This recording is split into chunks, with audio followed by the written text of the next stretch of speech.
Welcome to Dana White's Contender Series, the toughest interview in all of sports. No, I'm just kidding. It's the MMA Roadshow, episode number 390. My name is John Morgan. Cold coffee is with me.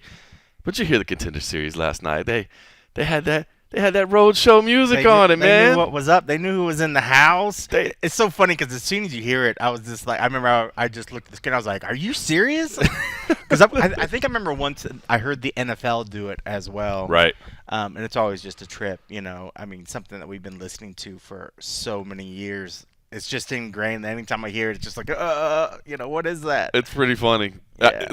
So who was it? Somebody had a great line on Twitter that they were like trying to turn off Spotify real quick. Like, oh wait, never mind. That's what I did like about that. I was like, cool. I knew there were some people that listened on Spotify, but I wasn't quite sure who. But absolutely, there's one. It is not Dana White's Contender Series. It's the MMA Roadshow, but the Dana White's Contender Series, folks, they know quality. They know quality when they see it. We are back, of course, after a crazy UFC 279 week. It was kind of weird, man, being disconnected. You know what I mean? Catching everything after the fact. And, of course, we talked about it last week, but I knew I was going to skip out and check out the Imagine Dragons concert with my wife and kid. Obviously, that was plans that we'd had together for like 6 months. And I just, once UFC 279 got announced, my initial thought was I got to cancel. I got to go cover the show. And then I thought, no, this is a promise I made to my kid. I got to keep that, keep these plans. It's not cool for him to have his dad cancel something that we're supposed to do together just because of work. You know what I mean? So I did that. But I'm going to be honest with you, man.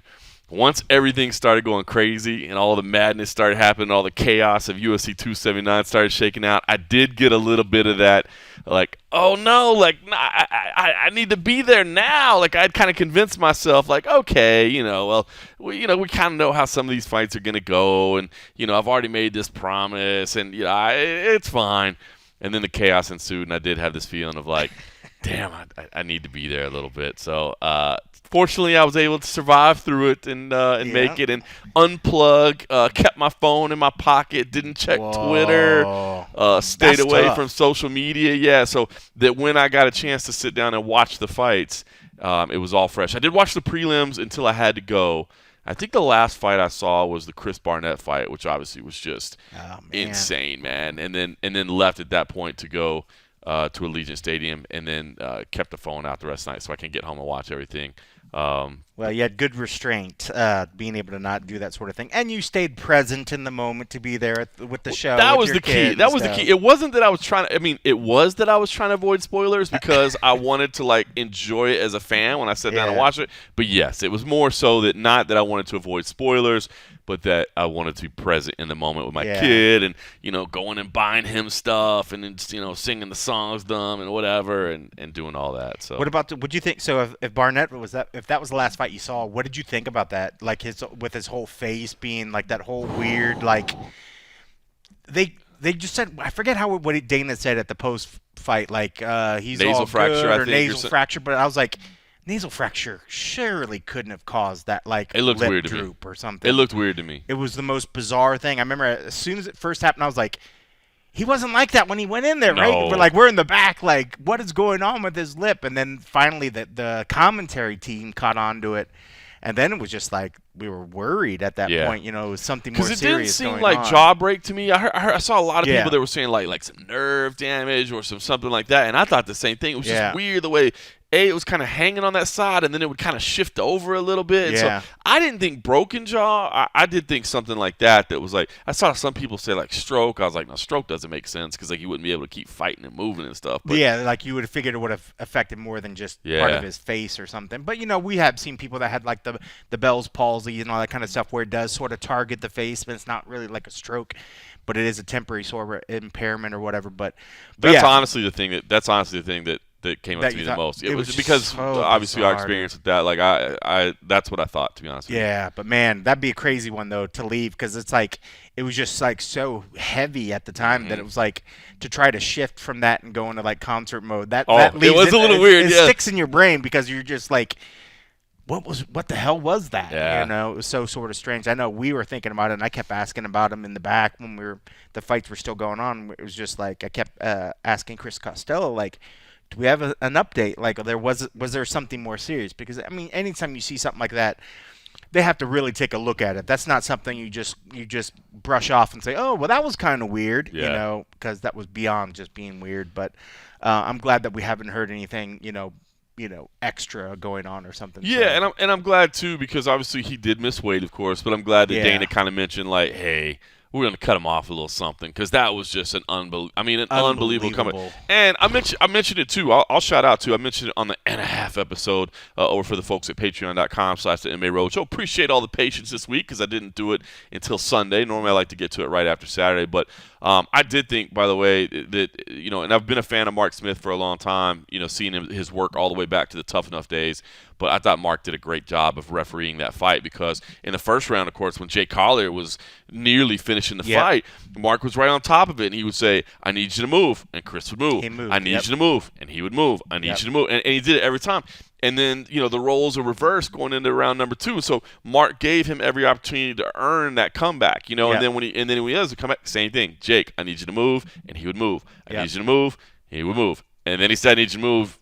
And he was stuck, and he didn't move, and he called it off right there. He was in a bad spot at that point right there. But I just thought it was a great job from Mark Smith as well. So, that was a phenomenal fight. And that's like I came home and watched the rest of it. It was, I'll tell you, it's the weirdest sensation, bro. Like, watching the pay-per-view, I still had like a weird feeling like I'm supposed to be, like, even though I'm watching it like hours later, you know what I mean? I'm not watching a live event, but I'm watching it at home, and I'm like, I'm supposed to be sitting right there. I'm supposed to. I'm supposed to be shooting this little video as they walk by press row. So, you know what I mean? Like, it was the weirdest thing to try to detach. I think it would have been easier. Like, for instance, I'm not going to go to Abu Dhabi.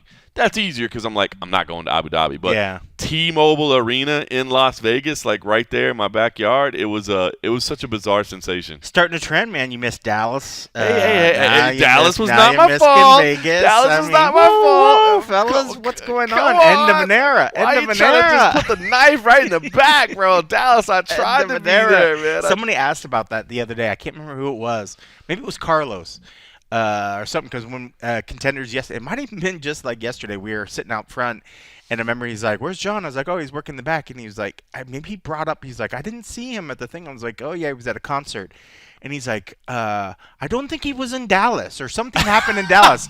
He was supposed to be sitting next to me. And I was like, well, that kind of wasn't his fault. I was like, he went to go do his thing and then got stuck, But it's funny because it was Tuesday, because he was like, he's supposed to be right, because I was in your seat, which is right next to him. Right. And so for him to say that, oh, yeah, I didn't see him next to me on Fight Night, he's like, I don't know what happened. It's kind of funny for Contender Series. I have started to sit in the back a little bit more. Number one, because I could just keep working back there and not feel guilty. Like, if I'm doing, like, I feel weird sitting cage side and working on anything else other than what's happening right in front of me. It just feels like you shouldn't be doing that. But number two, I will say with the Contender Series, I think because I'm not as familiar with everybody's body of work as I am with everybody. Like, I mean, I know they play the video packages out there, but I like to hear the commentary during the walk-ins and kind of get – so it's kind of funny. During the Contender Series, I kind of actually like being in the back more, to be honest with you. Well, honestly, I tell people the same thing for Fight Night. Really? Because, I mean, like, I know we've talked about it before when it comes to play-by-play, the proper place to be in, like, a play-by-play. While the commentary can influence you or whatever, but you are getting some of that backstory. I say people that have the ability to watch it on screen are in a better position than being next to the cage. You are. Because you get to see everything, and you see all the angles. I mean, like, you get blocked a lot of times by the cage, but I get it. It's hard to tell people, I'm telling you, you're going to have a better angle if you watch it on the broadcast. But they're like, no, I got to be cage side. Of course. But it's kind of funny. But, yeah, it's just like what you're saying, like, it's so funny because even when I go out there now, it's so rare when I sit out there. I kind of make myself. I'm like, look at this. Look at the ring. Don't look at the screen, because I always look at the screen. But that's what I'm so used to the show. The angles and the stuff that you get from the octagon, like a broadcast, is so fantastic that you expect that sort of same level when you're in the arena, and you're never going to get the same level of the angles and being able to see stuff.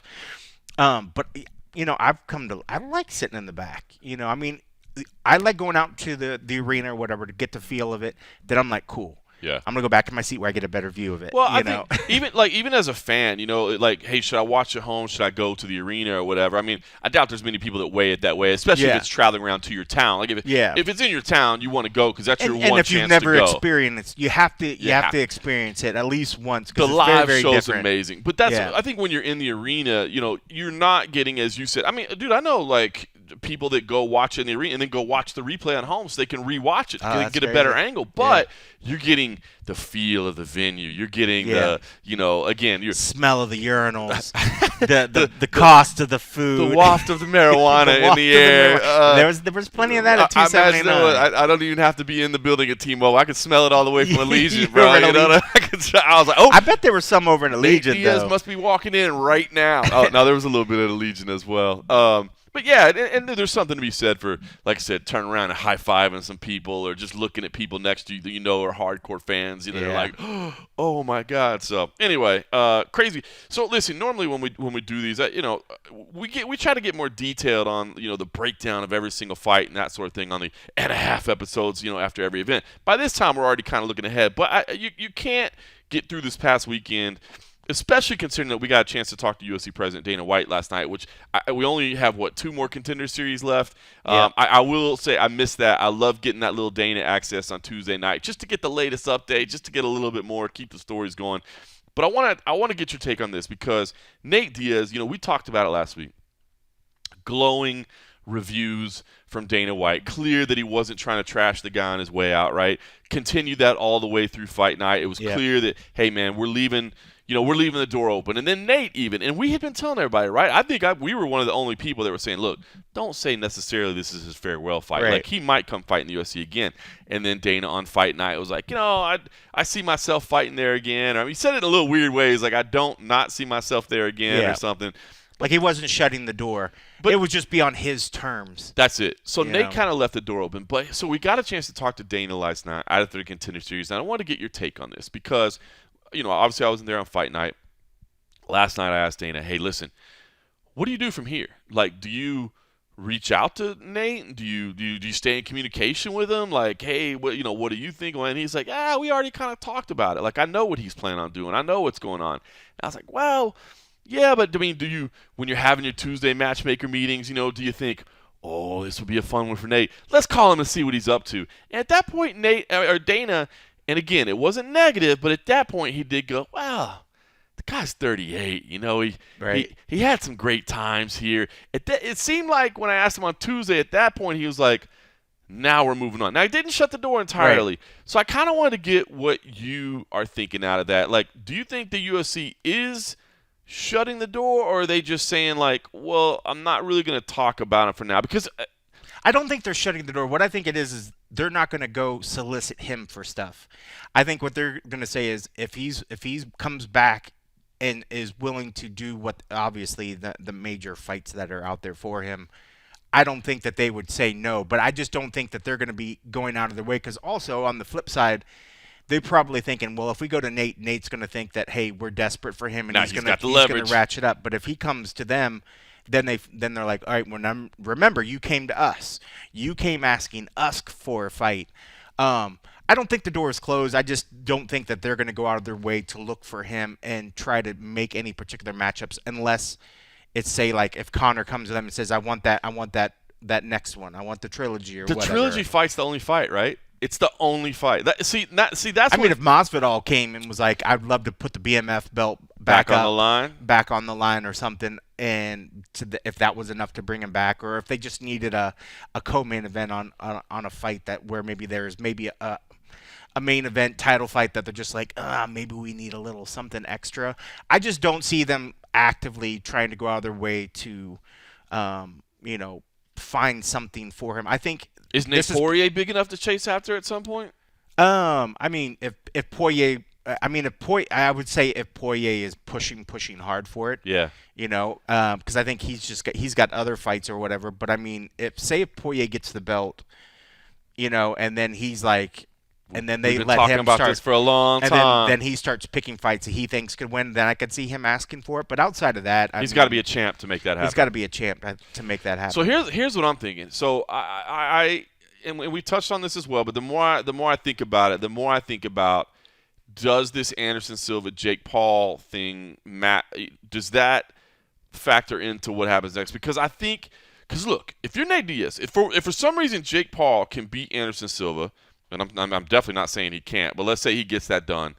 If Nate would want to go do a one-off with Jake Paul, that would be a huge moneymaker, especially if Jake beats Anderson. Now you got a huge moneymaker, no question about it. Yep. And then maybe at that point the UFC turns back to Nate and says, how about this Conor trilogy? Conor's ready to go. Let's do that.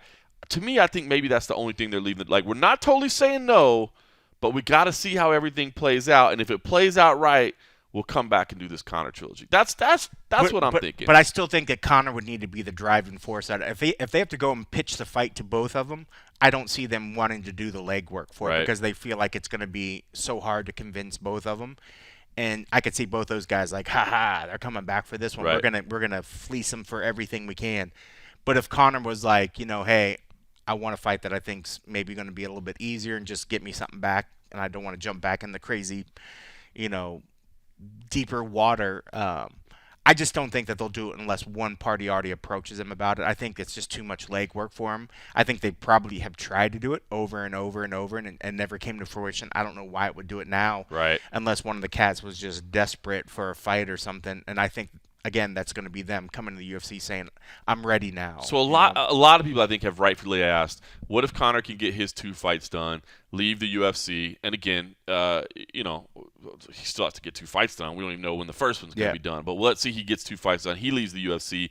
That Conor and Nate could do that fight on their own outside the UFC. Co-promotion between Conor's organization and Real Nate's, Fight and Inc., Nate's right? new real one. And they I like how Dana tried it. Was like, I think he's starting a promotion. I was like, bro, you talked about it last week. We funny, talked right? about it. I believe maybe he wants to get in the promotion I know he game. had a hat up there on post-fight presser night, but I don't know. These kids these days. Who knows what he was? That's a great point. And I'll tell you another one I want to get to about a great point about Dana and his mannerisms sometimes. But again, he's doing his job.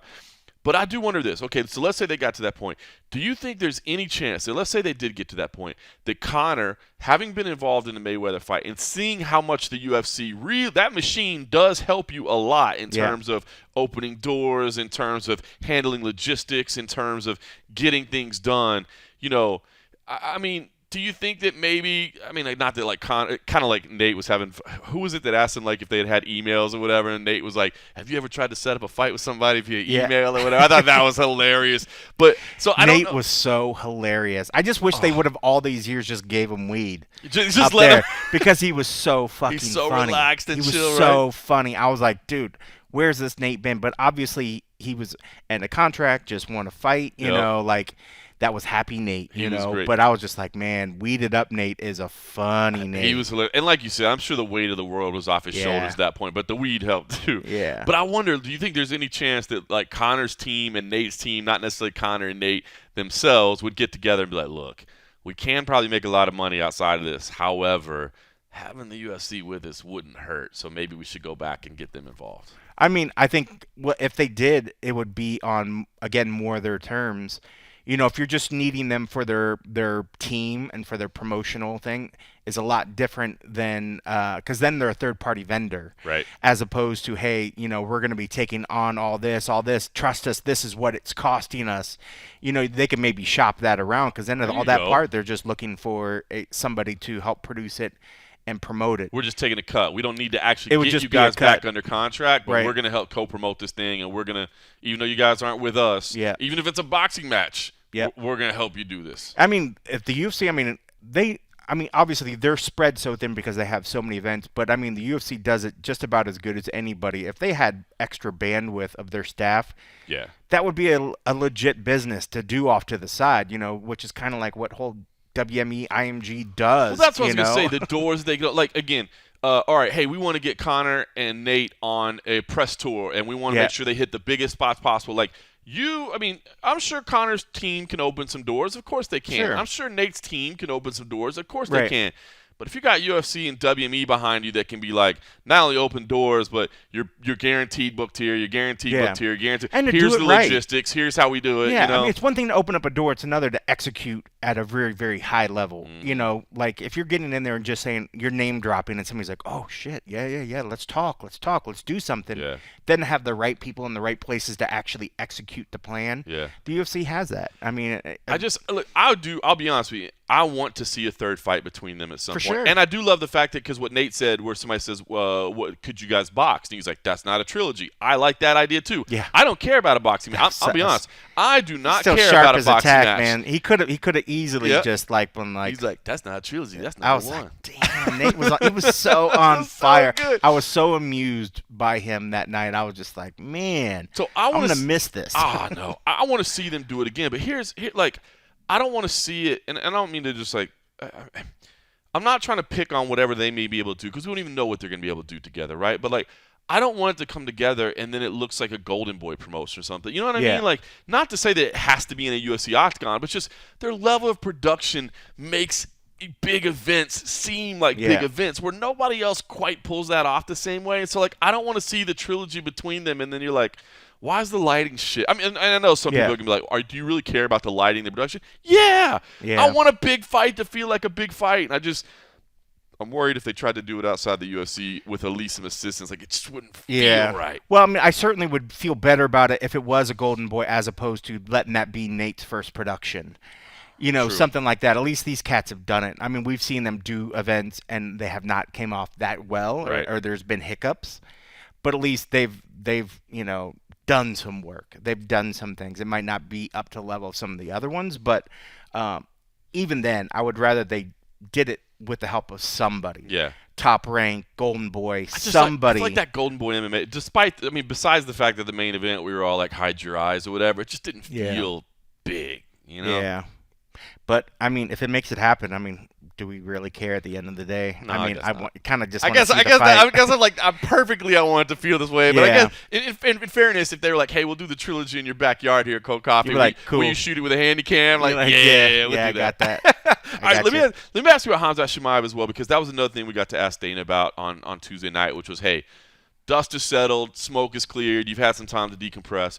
Was it a good week for Khamzat, or was it a bad week for Khamzat? You know, Khamzat plays a big role in getting your press conference canceled. Khamzat misses weight tremendously. Khamzat shows zero remorse whatsoever. Khamzat got booed out of the building at the ceremonial weigh-ins. Khamzat, I wasn't at the fights, but I heard he got booed there too. But then he comes in and gets an absolute destruction of Kevin Holland. But then he puts on a post-fight press not the conference, but his post-fight interview did not earn him any favors either. You know, like, this is Chechnya. It's like, bro, you got to understand the shit you're saying. Like, so ultimately, was it a good or bad week for him? It was a good fight, I guess, week for him because he was able to show up and kind of half-ass the whole fight week, and he still got a victory at the very end, and he still got a fight, you know, and even though Dana didn't want to admit that anybody got different numbers, maybe he did get some different numbers as well. But he certainly didn't earn any new fans from, you know, we say a lot of times the American fans just like winners. You know, a lot of times they don't care whether you're the U.S. guy, you're the Brazilian guy, you're the French guy, you're the whatever. They just want to see a good fight, and they tend to like everybody. He didn't do himself any favors because I think, if anything, he alienated himself with some of the ways that he was approaching it. So, was it the best week that he could have had? No, because I think if he would have went in there, played by the rules, went out there and either smashed Diaz and did which he would have done. I mean, if anybody thinks that would have been any different than what he was able to do to Holland, I mean, you're just fooling yourselves. But he could have possibly helped break a little bit further into superstardom because people would have just been like, wow, that was the biggest name that he's taken out, and he did everything right. I just feel like he didn't knock it out of the park like he could have because he alienated some people. It was just weird. He lashed out like it was everybody else's fault why he was having a bad week, and screw you for thinking anything different of me. Yeah, because you know? I feel like that guy had really started to get some fandom behind him. It's people like, bro, this is the machine. Like, you ain't stopping this guy. Yeah. And I feel like if he, even missing weight, I feel like if he'd have come out there and just shown a little remorse and been, and let his team explain. I understand he doesn't have the English enough to explain everything that was wrong. You know what I mean? And let his team handle that. Let the UFC machine handle that. But just don't come out on the scale and laugh and flip everybody off. And like you said, the post fight, I just don't think he did himself any service. And that's what I wonder moving forward. Like, and I'm not talking about Khamzat as a fighter. I've said since he came in, I'm like, if you guys think this guy's hype, you're wrong. This dude is substance. I mean, if anybody was unsure and see what he did against Kevin Holland, I mean, it's ridiculous. Regardless of what you think about his post-fight speech and whether you thought, like, man, that was kind of a shitty post-fight, speech, you can't take anything away from that performance. You can't. But here's what I wonder is I do wonder how fans are going to treat him in his next outing. Is he going to be booed again or is he going to be cheered again? But what I wonder is that, like, because I think he was starting to get to that point now where the fans were going to be like, let's say, he had just shown remorse and he had said, I apologize, it'll never happen again. And he puts on that same performance. Like, I wonder if he was getting to that point where people were going to be like, fans would be like, Dana, you can't deny this man anymore. Give the man his title shot. Yeah. Like, you know what I mean? Where he was going to have like the whole swell of support behind him of like, you can't deny it. And now I think now I think people are like, fuck that guy. You know what I mean? Like, I don't want to, and I don't mean that. I'm not trying to. What's the one thing that people boo at, like, the weigh-ins or the ceremonial weigh-ins? Yeah. It's when people missing weight. And when you miss weight and don't show any care about it whatsoever. Yeah. And so, I mean, it doesn't give any, when somebody's saying about, can we put this guy into a title fight and trust that he's going to do what he needs to do to make the weight? He was so just nonchalant, like almost like, I don't care. I know it was the main event. And he was so just like, Yeah. I mean, if you ruin a main card, a lot of people paid a lot of money. If that Nate Diaz fight fell off and they weren't able to get Nate fighting, people would be absolutely irate at him. He would have lost a lot more fans because people would put that whole, they would lump everything that they wanted. They wanted to see Nate, but they would lump all that guilt on him. Yep. And that's the kind of thing where I could see where he's like, I don't care. It's about my people. My people are still going to support me. If you don't support me, then screw you. I get it. That's what he said in the post-fight. But if you're trying to break into a market where it's going to be the dollars that the UFC is trying to pair these big matchups, you could be the greatest fighter in the world, but if nobody wants to watch you, nobody's going to watch you. We've seen the UFC. How many times have we said, like, it's not just about the ratings. That's it. It's about the entertainment and about the fights that people want to make. You have to pair the two together, or they're just going to be like, well, is this guy worth the trouble? Yep. If he breaks up another main event, I could see where the UFC's like, we love the guy. He's talented as all get out. He could be a potential champ, but he can't do the necessary thing. And listen, man, I'm a Khamzat supporter. Like, I think this dude's a beast. I hope it was just a one-off. It was just a one-off, bad week, a weird week. Crazy shit. Hopefully he brings it back the next time around because I don't think this will do him any good. We even said after the weigh-ins, that presser, when all that shit happened backstage, I remember I was talking with some of the guys. I was like, this is going to affect the weight cut. That was not normal. But when they said at the very end, they made it seem like there was other issues going on, like this was a harder cut outside of that. But I thought even just that moment right there was enough to almost throw a monkey wrench into anybody trying to lose weight at that point. If you're pissed off or whatever, last thing you want to do is maybe, just go strain yourself even harder. I know I would want to either go drink or go eat something comfortable just to get it off my mind, and from what we heard, he did go out and eat after that, and did some other crazy shit. But I just hope that was just a fluke thing. I mean, the kid's got everything, all the potential to be a champ. I just hope it was a fluke and we're not going to see this weird heel mode that it felt like that he went into, because I mean, he could be a superstar here. He's got all the talent, but if you got a personality that nobody wants to pay attention, or they're just like wanting to like harm you after that. I know. Some of the shit was very divisive at the very end. Some of the stuff he was saying, I was like, bro, he's so good, he doesn't need that. Yeah, he's so good, he doesn't need that, bro. He needs to There's be like. There's a lot of crazy fucking hill jacks in America. Don't go out there and start saying this is Chechnya in the middle of some fucking random city somewhere, because that's not going to be good. All right, so here's the other. So you touched on it, man. I thought it was so interesting that you brought up at the post-fight press conference, hey, who benefited the most, right? And I thought Dana he could have a lot of fun with that. I was hoping that he would have fun and sort of like play with it. All right. But he just was not in a mood. So he said, like, well, they all have deals. So there's two options here, and I want to know which one you think is more likely. Here's me from the outside looking in, knowing the company, knowing the relationships the way I do, knowing Dana the way I do. There's two options. One, he just didn't want to publicly admit that people got paid because he doesn't want to be doesn't want to set up a he doesn't want to be precedent. Held, that's right. He doesn't want to be held in that, even though, look, it's clearly what happened. All right, Yeah. so look, people got more money. That's all there is to it. All right, Yeah. people I mean, got some more of the money. fighters admitted it after Some the of fact. the fighters admitted it, right? I did an interview with Julian Erosa, which, by the way, check that out on the Underground YouTube channel. I love talking to Julian Erosa, and he was talking about how, like, he was in the back with Kevin Holland talking about how much he got paid and everything, and he was talking about, the guys were still signing contracts, like at the ceremonial weigh-ins, they were still signing deals and stuff. Like, people got paid. Oh, yeah. So there's two options. Nate so much he lost count. Right, you know what I mean? He was like, Nate was. You're so right. Nate was so funny. He's like, I told him I wanted more than any other champion. They're like, we already pay you more than that. He's like, well, then pay me more than that. So fucking hilarious.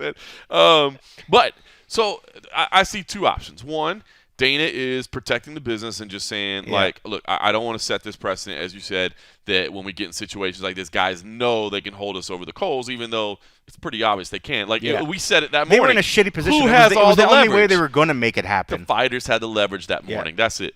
The other thing is, I just wonder if it's just the fact that we know at this point Dana is definitely the captain sailing the ship, right? But Hunter Campbell's the one back there, like, getting all the stuff done, man. Like, he's the one that's, like, really getting the contracts done and all. He's the one that has to go. Dana's like, here's the idea. Here's what I think we do. Here's how we think, we'll make it work. Make it happen. Go make it happen. And then Hunter goes and makes it happen. Yeah. Because same with Ferguson. Did you see the story or something I saw? I saw Brett Okamoto had a story today where he was like, gave him the Hunter let him keys go with the sit in Bentley, his like, Bentley go. or whatever. Yeah, like, I don't care. Give a shit about the car. like, Just come back. Hunter definitely didn't call Dana and be like, well, dude, so what I did was I let him sit in the Bentley for a while and drive the Bentley. Hell, I let him take the Bentley. But that shows that's the dude that was doing the discussing. Right. That's so I wonder if it was Dana making a conscious decision of, like, I don't want people to know, or if it's just a matter of fact, like, he just didn't know because he told Hunter to go get it done, and Hunter got it done, and that even. But I think if that was that, he would have played along with the game that I was trying to team up with him, where it was just like, have fun with it, and he could have just been like, trust me, we had to do it. Everybody, whatever. But he was like, oh, they all had their deals, which struck me that he was like, I just don't want to talk money because people are going to do the same sort of deal or whatever. But I was like, wow, Dana got kind of pissy. I was like, oh well, that was the only one thing I wanted to get. Thought that was going to be fun, but it wasn't. But it wasn't. And then he was like, "You're done with me. I'm done." And I was like, "Oh." Ish. I think by the end of that, he was just exhausted. I bet they didn't sleep very much, like, for those 48 hours or whatever. Yeah. So. But it's so funny for him to think that anybody would be like, "Oh yeah." Kevin Holland was like, "Yeah, I was going to fight D-Rod, and all of a sudden I'm fighting." Khamzat, yeah, sure. I'll take the same money. Yeah. Same money. Yeah. Cool. You know me. I'm a fighter. Fighters fight, baby. Let's go. Like, no, good baby. one, Dan. That's a good one, though. I'm gonna let you get by with that. I'm not gonna push it. I'm not gonna push it. So maybe it was option 3. He was just tired, annoyed, didn't feel like talking to anybody. Yeah, I mean, I think on a good night, I think Dana could have had a lot of fun and still said it in a way where he didn't want to, give the idea of, like, fighters don't get the idea that you're going to be able to kind of hold us over the coals, like you said. But anybody that to move 3 fights around and create 3 new contracts and think that they're not going to somewhat change, like, we expect it. It's fine, like.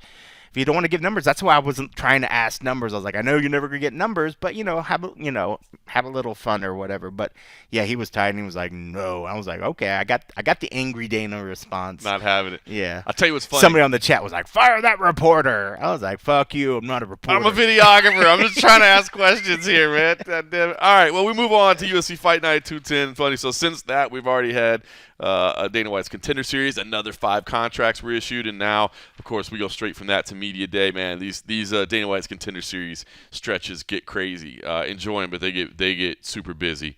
Had Media Day today. We just wrapped that up. Corey Sandhagen versus Song Yadong in the main event. A big bantamweight fight, no question about it. It's hard to know exactly what's at stake here at bantamweight, just because there's so many damn good fights at bantamweight right now. It's one of the divisions that I think is most exciting for sure. I mean, I think any hardcore does. There's just so much happening and so much quality talent. A big fight here.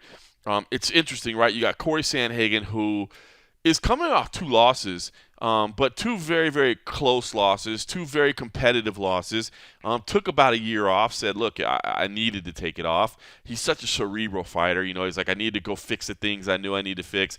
I love what he's saying. He's like, now this is my real title run. Like, I got up to the top and it was, right there, but this is my real title run. Meanwhile, you got Song Yadong, who is still so damn young right now, but has been fighting forever, is on a hell of a streak. I think he's one of those names that has kind of been floating under the radar a little bit just because there's so much talent at bantamweight right now, and he's been a step behind. But here's his opportunity. He beats Corey Sandhagen. Now he's right there in the discussion with everything. As he said today, I think if I get a finish of Corey Sandhagen, maybe I can fight for the title. If not, at worst, I'm 2 fights out. And I tend to agree with him on that. I think at worst, he's 2 fights out. And when you think about how young he is, you think about the fact that he's now speaking English in his interviews, which so fantastic. It helps. And listen, we always sit here and say, we're not trying to say, like, everybody in the world has to speak English. But let's be honest, it just helps your marketability if you can speak some English. Man, this is a big, big fight, and a fight that to me, I think could very much go either way. Yeah, the good one for the Kung Fu Kid. The Kung Fu Kid, he's coming got the new one. Yep. I don't know if he was just teasing with that or if he actually is going to switch it up, but I thought that was kind of funny as opposed to Kung Fu Monkey. I think this fight has every bit of the makings of being a fantastic fight. I think after last week's event, I could see where some people are maybe like, oh, is this a main event that's really worth dialing in and watching? But in terms of like guys that are making a good play for the division, this is another one of those ones where it's like the contender fights, like the guys are like vying to stay right there towards the top, or at least sort of stake their claim. And these are both 2 studs, man. I mean, Sandhagen, for all intents and purposes, was there. I mean, he was at the title shot. Yadong's always kind of been right there below the belt, just waiting. Oh, I knew you were going with that. I was like, what's he gonna go? What's he gonna say? As soon as it came out, never mind. I was gonna say as soon as Yadong came out of your mouth, but I realized no. Oh man, but you're right. Mature as we are, we're definitely not. But dude, when he started speaking English, I was like, wow, it finally happened. I was always so surprised because he's been an alpha male for a long time, and then I just knew that eventually it would have to take place. He's always not always, but in recent years he's spoken more English behind the scenes. But I get that. It's like I speak a little bit of Spanish, but I wouldn't get on camera and speak it. You know what I mean? It'd scare the hell out of me. Same thing with him. I think he spoke enough that like he could communicate with, but I think he was always scared to speak it behind the scenes. It clears a lot of hurdles. I mean, we've said that over and over again about these fighters that are so fantastic, so strong. I mean, like Charles Oliveira, if he was able to just speak to everybody, like his stock would be so much higher than it already is. And it's high. And it's super high right now, but it would be so much higher, and it's just that final piece. So for him to do that, I mean, it just shows a lot of effort and a lot of, concerted effort to like grow his brand and remove any hurdles from him becoming a superstar. Because when it comes to his style, I mean, he's got so much power. He's tough as nails, and he's only 24 years old. That's insane. It's so ridiculous. I mean, the kid can literally be fighting for the next 10 years and still be like, okay, where am I at in 10 years? I mean, there's a lot of guys that are older than that are still doing it well. I mean, I think this fight card, I think the fight card for the most part is pretty darn good. I mean, a lot of it seems like it was slapped together sort of quickly. Well, some of it was. But in terms of like getting to the main card, man, it's a good night of fights. I agree. I think we're set up for some entertainment. Obviously, I know they mentioned on the broadcast last night, I think there's 13 Contender Series veterans, that's crazy. Which is unbelievable. I mean, if they should, well, I guess they did say it last night, but that's the kind of thing they should really be proud about. I mean, I know we usually have been high on the Contender Series. I know when I do my staff picks, it's funny because it didn't really register, I guess, because a lot of times I'll look and see, because some of the ones on the main card, I was like, okay, he's a contender guy. I'm going to lean his way. She's a contender. I'm going to lean her way. This particular card, to have that many, if anybody knows how much we love the Contender Series, that right there should say how good the potential of this card can be. It should be a really, really fun night. Let's get your what was your pick in the main event, and where are we standing on the season standings? I got to know how the MMA Roadshow's looking. I'd have to look and see. I think I'm still up by 4 or 5. I went for the main card, even though this is sort of different than the ones that we actually picked, because I don't think they had all this, whatever. But I picked Sandhagen. Yeah. Like, we didn't have this many ones on our staff picks. Right. I think we only had like maybe 5 or so. But I went Sandhagen.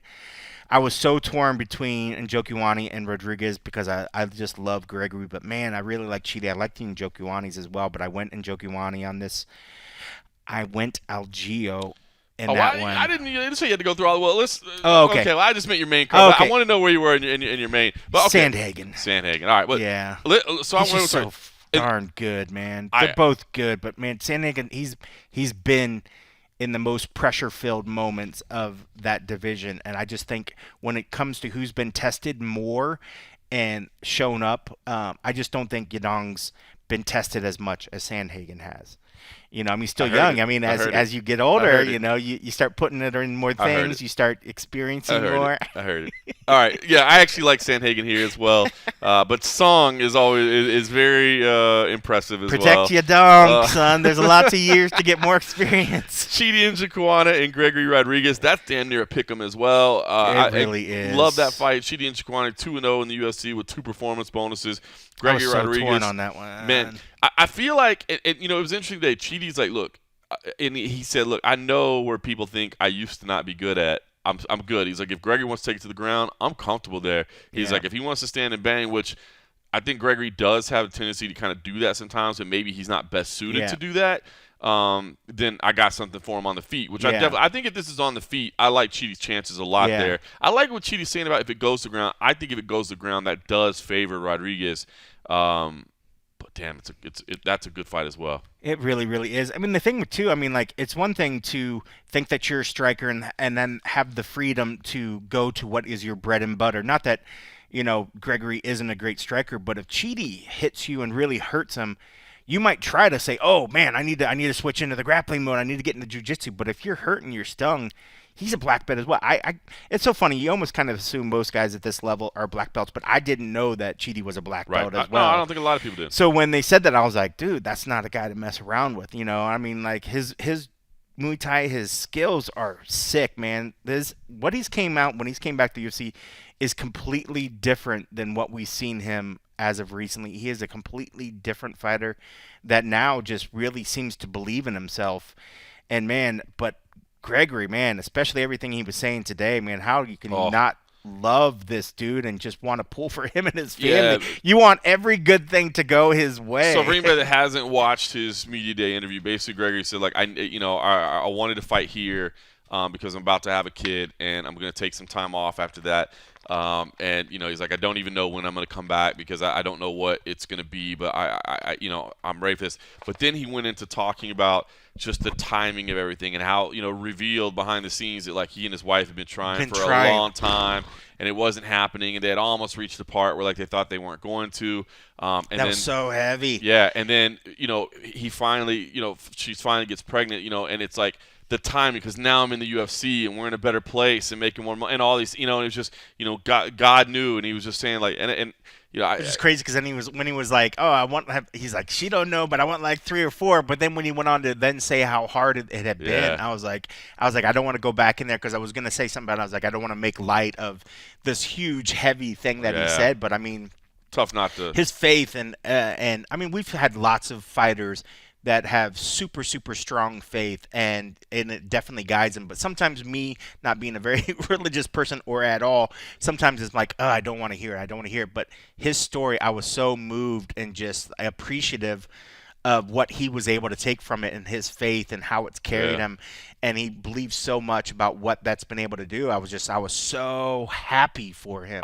It's funny because I'm not the most religious guy either, but when I hear people with faith like that, like I just respect it. Like I think about the peace that it brings. Because it rings true. Yeah. I mean, like when he was saying, I mean, there's sometimes I feel like guys are, I don't know, this might sound wrong, just feels like they're shoving it down your throat because they're like, trust me, this means something to me. I'm going to tell you about it. I'm going to tell you about it. And then there's difference when it's just emanating the love and the belief of somebody that when they're saying these words, it just emanates and you're like, bro, I hear you and I feel your emotion and you're not force feeding it, and there's something that was so just refreshing. But man, his joy, and then it was just like, fuck, I feel bad because in my head I'm like I pick against you, but now I'm like, bro, I want you to win. I want you to win. It's a great fight, man. His story is amazing. And then there's 2 fights in this that have got me so torn that it just hurts to even think about. And one of them is the next one, Andre Fili versus Bill Algeo. Yeah. First of all, just because I love both guys. Obviously, Bill Algeo's got the added CFFC. Yeah. Love that. Fili, we've known forever. We watched that dude grow up in front of us.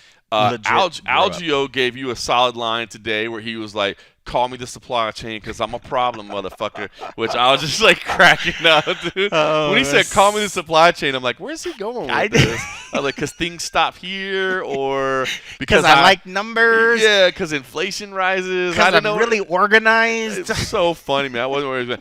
Meanwhile, you have Andre Fili, who Andre has become absolutely one of my absolute favorite interviews. Not only, honestly, just has been one of my favorite dudes forever, but has become one of my favorite interviews because I just feel like, A, he's so open and honest and relaxed and natural up there, but also, you know, the kind of the wisdom and stuff that he shares as well. You know, he brought up the passing of Elias Theodorou, you know, and saying like, dude, that dude's only 2 years older than me and he's gone, you know, and saying, and it's so true where it's like, you know, these things about, you know, tomorrow's not guaranteed, you know, live each day like it's your life. And he's like, you know, all that stuff's a cliche and it's like a motivational statement on a poster and you just blow it off. He's like, but there's truth to that stuff. Yeah. You know what I mean? The reason it became a cliche, the reason it became a motivational poster is because it's true. We're not guaranteed anything. And as he said, like, I'm not trying to be morbid, but you could, you know, be leaving the apex a day and die. You know what I mean? It's just, I don't know. I love what he brings. And so I love their styles. Like, so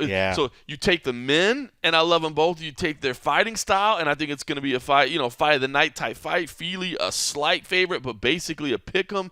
I mean, the way their styles come together, dude, this is going to be a banger too, man. Yeah, I hate picking against guys that I really, really like, and I'd love to just hang out because I feel like they would be so much fun. So even picking Algeo on this one, but I love Fili. I mean, like, I feel bad because, like you said, I feel like we watched this kid grow up, you know, in front of us. I just feel just with some of the size difference. I mean, even though if I look on paper, they're probably not big of a difference, but they just feel – Bill feels like a big featherweight. And Andre, sometimes we've seen when those weight cuts have been rough, he's kind of came in there sort of depleted. But his last times out, man, he's been great. But, man, I just love his – confidence, his swagger. I love that he's a musician. I didn't know he was a musician. Right. I have a big affinity for musicians. Smooth jazz, as you pointed out. I knew he would get a kick out of that one. You know, I mean, he's got a lot of things. You could just tell the dude's talent. He's got a lot of, you know, frying pans that the guy's got going of different things that he could, if he really put one up, he could do well in another area. But yeah, that was a tough one to pick just in terms of both guys are really talented. But like you said, that's probably a toss-up. I didn't realize that Fili was the favorite, but I can definitely see it. Looking on staff picks, it's raised. Most people were Fili. Really? Yeah. Well, I think that I was a little surprised because discounting Algeo a little that's bit. what I thought. I was like, bit. wow, these guys are just sort of overlooking him, and he's not the kind of cat to overlook. Not at all.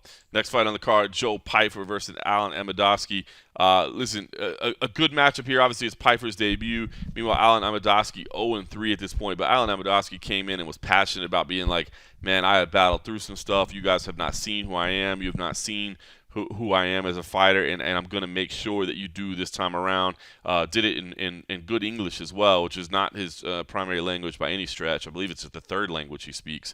You know, was able to share, you know, kind of – and it's tough, you know, because they're bringing in a guy to the media day because it was a late addition to the main card. They're bringing in a guy to the media day that's 0-3 in the UFC. You know what I mean? And I'm sure like the last thing he wants to do is sit there and answer questions about why he's 0-3 in the UFC. But I thought he did it with dignity and respect and motivation as well. So shout out to Alan Amedovski. But of course, Joe Pyfer, the big Contender Series story, got his contract on this season of Dana White's Contender Series, and before the season is up, he's already making his debut. And I thought maybe we should share a little audio from him today because I thought he was fired up. He's kind of the man of the moment. This is a big opportunity for him. So this is Joe Pyfer. Give us the feel right now, right? I mean, a big moment. Cameras following you around. I mean, it's pretty wild. Yeah, it's a cool experience. I'm ready for it. I'm ready for this weekend, and I'm I'm super stoked, man. I'm living in the moment. So trying to shrink the moment, make it big on Saturday, and yeah, I'm kind of used to it. I don't know if that means anything, but yeah, I'm used to it. I mean, just a couple of months ago, you weren't in the organization. You got Dana now talking about you, and I mean, I guess how wild is this ride for you?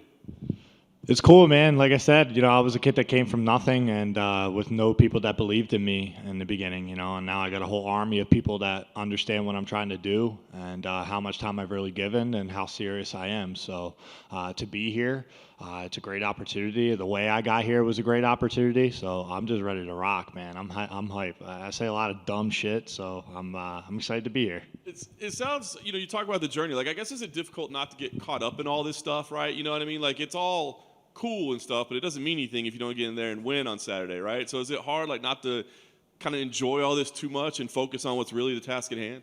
Absolutely not. See, that's the thing. It does mean something whether I win or I lose, regardless. Especially for me, you know what I mean? This is gonna be my story, whether I win or whether I lose. And I'm a big believer lately in what's meant to be is going to be, and that is something I had to believe in because when I lost. I'm going to say it again. It's not a fucking loss. So when I lost my first Contender Series fight, I had to believe that I was going to get back here, and I did. And I think a lot of people didn't, besides my close friends and whatnot. I don't really think many people believed I was going to come back from that. I lost sponsorships.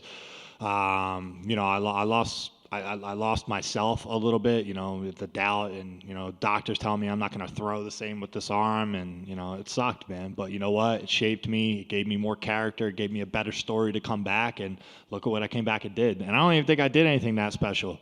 I thought that was a flat performance because I was scared out of my fucking mind because I had no idea what was going on in my personal life. So, I had a friendship that was falling apart, a house living situation that was falling apart, drama and all these things that were distracting, man. So for me, I can win or lose, and this is still a win. I'm here. I have a name, and I got to share my story and inspire a couple people, man. This sport isn't forever. I'm going to love every ounce of this shit. Love it. Well said. We'll talk about the matchup you have here now, and I mean, how much time have you spent breaking him down? What do you think about him as a fighter? Yeah, I mean, look, I respect the guy. Seeing him, I shook his hand. I don't have any ill will towards the guy, but as an opponent, I think I'm better everywhere. I think I'm a better striker. I think I'm the better wrestler. I think I'm the better jiu-jitsu practitioner. I think he's very sloppy. I think he's very powerful. I think he's explosive, but I think it's only for a certain time. And look, man, on paper, I was supposed to beat this kid, but he's lost 3 times. He's had his chance, and I'm going to be the nail in the coffin, come Saturday. I don't believe I'm going to beat him because I'm just supposed to beat him. I believe I'm going to beat him because I've put an ample amount of time into what I'm doing. And, obviously he's doing something wrong. So, I think he's a good opponent. He's fighting for his job, let's be honest. And, I hate to be that guy, but better him than me. And I'm going to go out there. I'm going to put his head through the floor. So I don't think he makes it outside of 2 rounds, guys. Last thing for me, what is the goal? I mean, obviously, last time you showed up here, the goal was to get into the UFC. Right now, as you're sitting there, is it, hey, let me just go get my first win and get my feet under me? Or is it like, let's go do something spectacular and tell Dana, have Dana telling everybody to be me again? I mean, what's the plan? Goals get $50K, dog. I'm broke. I need fucking money. So why do you think I'm turning around fighting so fast? You know what I mean? It's a good matchup. It's a good opponent. He's tough. And I respect him. I'm not overlooking him. You know what I mean? I ain't shit if I don't go out there and beat him. So, I'm going to go out there and whoop his ass. So, and, to knock him the frick out and get paid $50,000, dog. Let's go. And then I'm going to take a little bit of time because I'm pretty skinny. So I'm tired. I was in camp for so long, man. I look like a toothpick. It's awful. Hey, Joe. I just wanted to know your thought or how excited you are to share a card with Pat Sabatini. Pat Sabatini is the nicest, meanest person you'll ever meet, man. I'm super excited, man. He's a veteran. The guy's so accommodating. Like, he's trying to ask me what I want to do for workouts and plan around me. And it's like, dude, come on, man. You're the veteran, 3-4-0 in the UFC. The dude's a sweetheart. He's a tank on the ground, man. And I love being out here and being able to share it with him. So, he's going to do his thing. I'm going to let him do his thing. And I think he's going to come out victorious, man. I think he's going to shock a lot of people with his skills. So, super thankful. Thank you. Joe, thanks for taking the time. You mentioned that quick turnaround. How was this camp? Was it kind of healthy to just run right back in here, or would you have wanted more time if given the chance to get your official debut going? Yeah, no, listen, I don't need no more time. I was in a 14-week camp for the last fight. And the reason I did that is because I was out for almost a year and 7 months, year and 8 months. I had 2 fights in 2 years, one in December, and then there was a 6-month gap in between when I fought Diaz. So I did a 14-week camp because I usually walk at like 215, 216. And I wanted to make sure that I didn't shock my body coming down into a weight cut, and now I'm good. I shrunk. I got my size down. I got some fat off of me, and nothing really changed, man. I flew out to Texas, because of Dana White, and got to see the fights and stuff with Juliana Pena and Amanda, and that was really cool. But that following week, I just got right back into training. We didn't go crazy. I'm already in shape. I'm already lean, and I'm gonna blow through this weight cut because I'm a professional. And yeah, man, I'm looking forward to it. This is fun for me. You know what I mean? I've been beat up so bad by life, man, and I don't give a shit who's out here that doesn't believe it. Because I've had family members that have discredited me on my struggles. So, and I know they watch. Anybody that doesn't believe that I haven't gone through the ringer to be here right now, man, very, very, very foolish people. I've been through some shit. And it's it's stuff that people have commonly gone through their entire lives. And I'm just bringing light to my situation because I have a microphone in my hand. I have a position with the UFC to be able to express myself, my story, my feelings. And even if you guys don't like it, you know what I mean? I'm not a fake face. I'm dumb as shit as it is, just like I am who I am, you know what I mean? I'm a character, but I'm a character that's real. I'm not fake. There's not layers to me.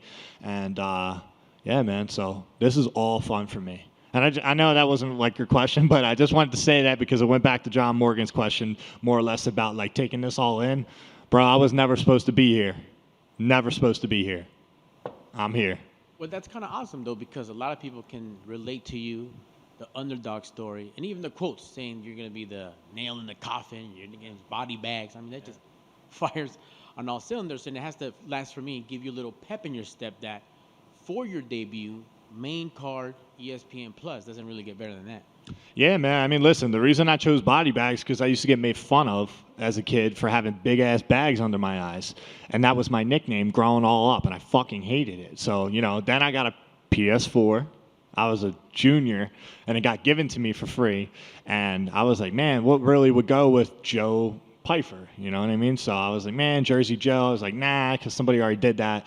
And I had a lot of anger problems, man. I had a lot of anger problems growing up. So, you know what I mean? I was raised very dysfunctionally. I had to figure out a lot of feelings on my own. I always had to reach out to get help, which is what you're supposed to do. So if anybody thinks that they're going out, I'm not going to do this whole fucking like inspirational shit. Anyway, I got the PS4, and I was like, Joe Body Bags Pyfer. And then a buddy of mine, Matt Young, called me Taekwondo Joe. And I was like, man, that's kind of corny. And then I threw a kid a judo throw in a wrestling match, and they were like, man, you put that kid in a body bag, almost like from the Karate Kid. And I was like, man, Joe Body Bags Pyfer. I already got called Bags. My PSN account is Body Bags with a Z. So I was like, shit. I was like, I want to hurt these motherfuckers in there. So, to address John Morgan's question about what the plan is for Saturday, I have a nickname of Body Bags because, look, I understand I can get knocked the fuck out too, but I'm going to go in there, I'm going to try and put this dude's head through the floor. I don't go in there to play this point game shit. I'd rather be knocked out or submitted than be on a decision. That means I got dominated. That means I got my ass whooped. You know what I mean? Anybody can get caught. I'm going out there to, I don't want to say kill, but I'm going out there to hurt this motherfucker. So I'll give him a couple of extra love taps too. So, I'm fighting for my life here. You know what I mean? I can dig it. Best of luck on Saturday. And thank you, brother.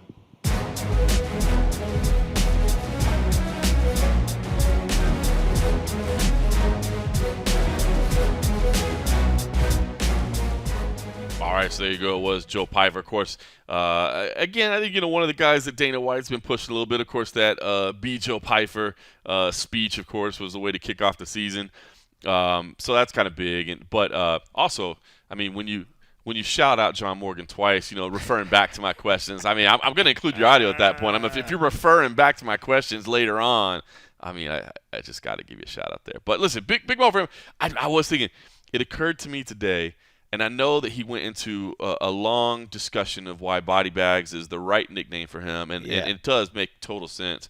From a marketing perspective, I would say change your nickname to B, just so that every time you get introduced, like Bruce Buffer has to say, B, Joe Pyfer. You know what I mean? Just kind of relive that moment.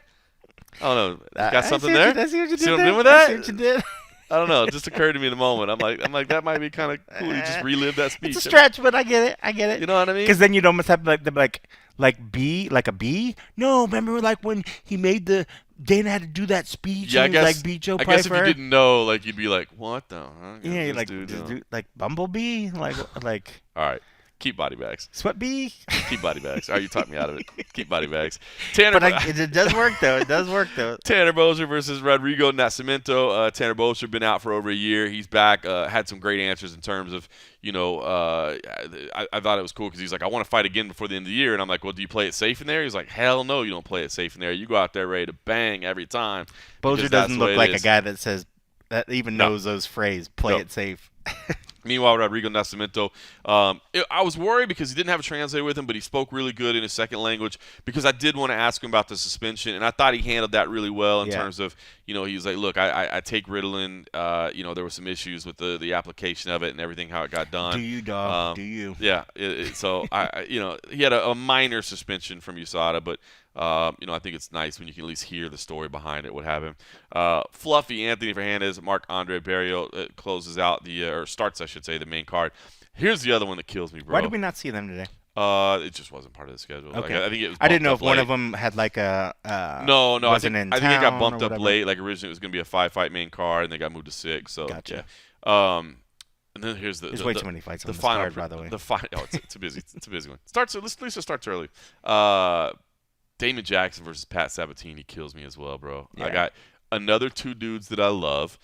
Damon Jackson, of course, been around the game for a long time. That could have been on the MMA main card. guy. Oh, absolutely. I could see where they maybe tossed between the matchup that we just had with Fernandez and the Barrios as for who was going to be the feature one, and maybe, I mean, in that sense, they're both kind of featured. Yeah, agreed.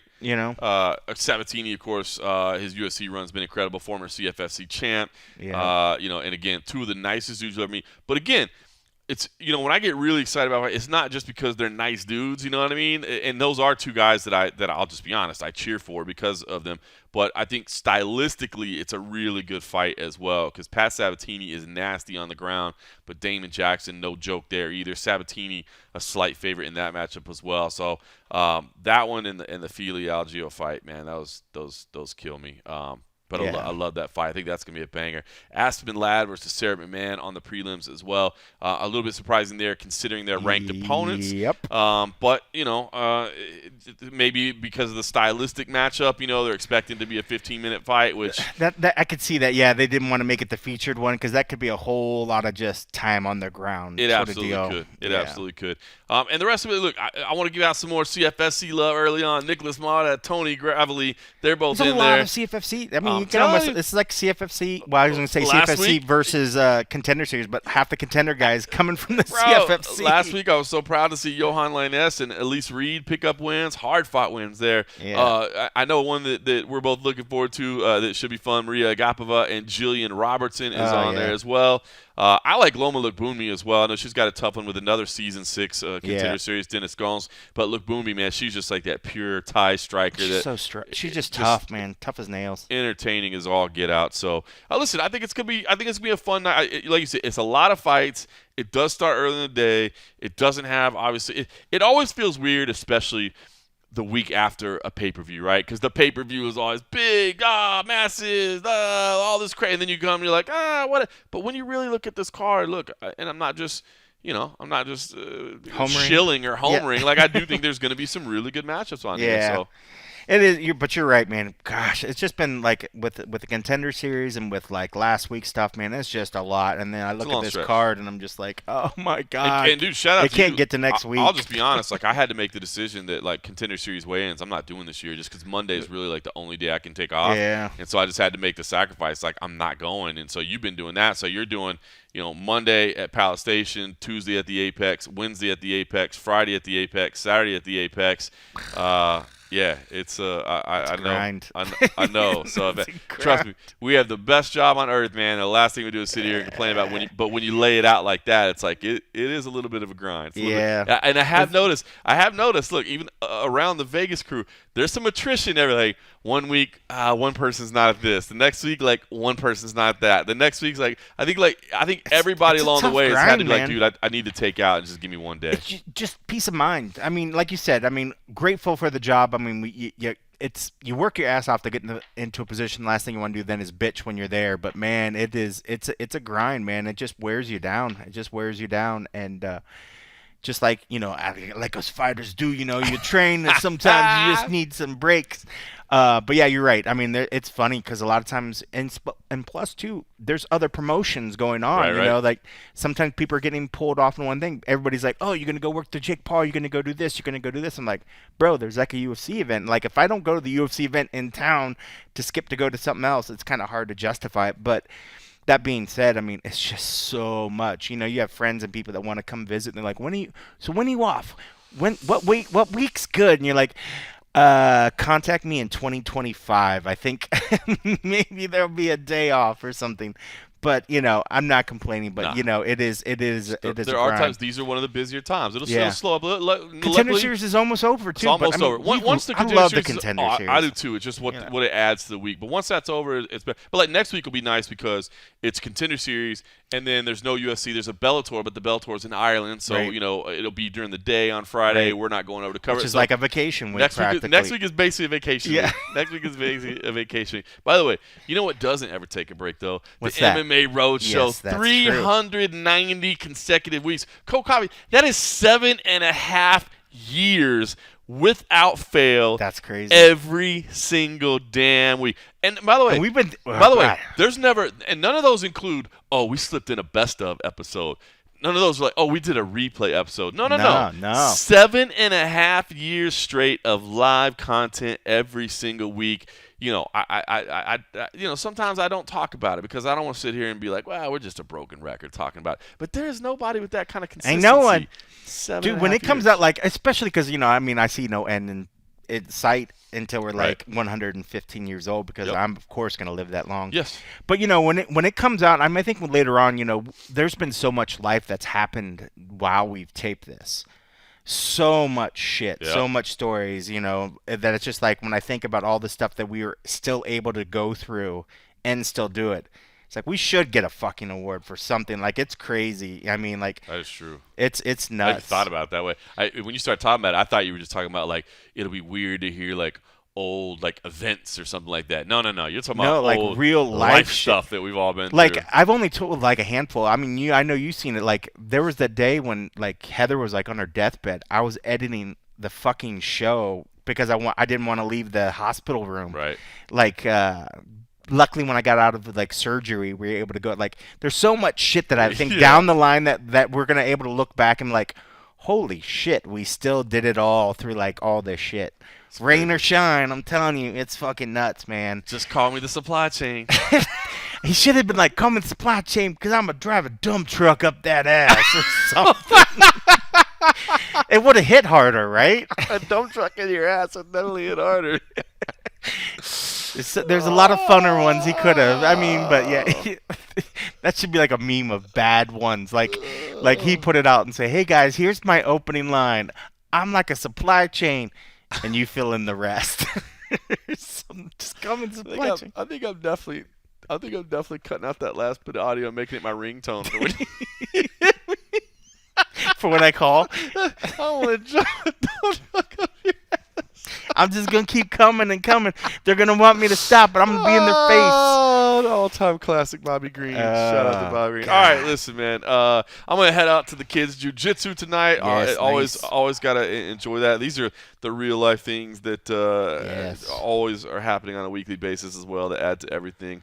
But honored to do this. By the way, we appreciate the support. If you can take a second to rate, review us, log in and do that. That helps us out. Always happy to read that feedback. And, of course, it helps us out with all the wonderful algorithms and all those things and help people find us. And, of course, if you want to take your game to the next level, we do appreciate Patreon.com/the MMA Roadshow. Thought about doing some like some of the interviews and stuff that I do, like maybe doing them in audio form over there. I've thought about doing stuff like that. So I do. But before I forget it, because I want to say welcome back, Jared Sorensen, who took some time away from the family. He is back in the fold. And also give props to Adam Snowball. I tried to forward you this message. I'm not sure if you saw it. He said, I took your advice from last week, and I bet on the opposite of what Yanni the Greeks was betting on. Thanks, guys. I ended the night with a little profit. Oh, poor Yanni, bro. Poor Yanni. Guys, I'm just happy to help. Yanni is having a terrible year, and I feel so bad. Because he's just getting torched, and it's definitely not gone unnoticed on social media. It's funny. He used to smile, and his teeth were so crazy white that it was like blinding. It's not as blinding. I wonder if he's been sad. He's been drinking a little bit. I think the little bit of whiskey stains, the shines came off a little bit. Welcome back, Jared Sorensen, as well. We understand that people have to take little breaks from time to time, but anytime you can support us, we definitely help it out. So if anybody wants to join the community over there, we certainly would appreciate it. Of course, you join us over there. Your family. That's family, dog. You can help direct the show. So, anyway, all right, listen. Crazy weekend. It was weird as hell missing a pay-per-view event, especially here in Vegas, but the show carries Slacker. on. But I feel like I did the right thing for my kid, thing. and now I'm going to go spend some more time with my kid on the jiu-jitsu mats. So I'm going to get to that. We'll, of course, have the fights this weekend. I'll have the and a half over at patreon.com. And in the meantime, we'll just tell everybody, thanks for listening.